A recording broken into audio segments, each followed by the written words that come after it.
Xo'p, majburiy matematika test savollari chetiga chiqmagan misolimizdan birini yechim qilamiz. Ya'ni qaysi?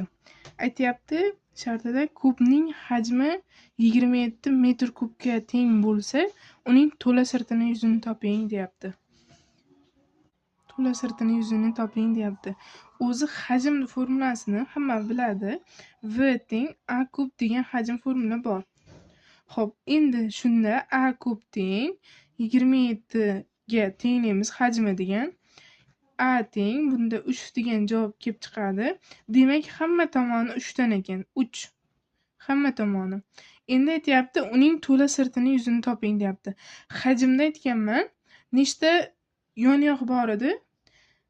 Nechta yoq bor edi, to'g'rirog'i. Ikkita asos, 4 ta yon tomon, yon devorlar. Ikkita asos 2, 4 taiz 2 plus 4 ta teng 6 ta yoq bo'ladi.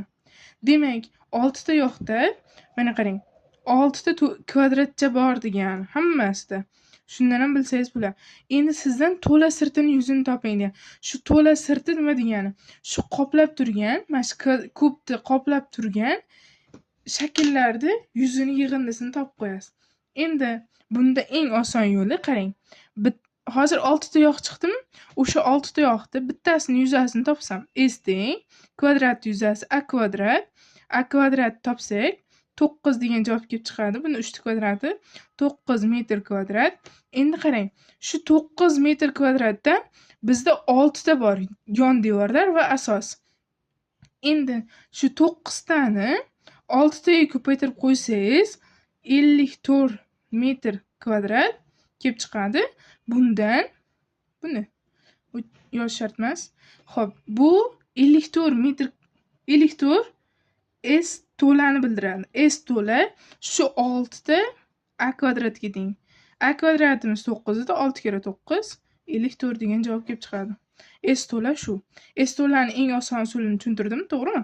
S to'la yon-yoqlar 4 ta, asos 2 ta. 4 ga 2 ni qo'ysangiz 6 ta yoq bor. 6 ta yoqingiz kvadratchalardan iborat. Hammasi o'sha kvadratlar bittasini topdik. S to'la 6 a kvadrat edi. O'sha, ya'ni 6 ta yoqni ko'paytmasi shundan 54 degan javob kelib chiqdi.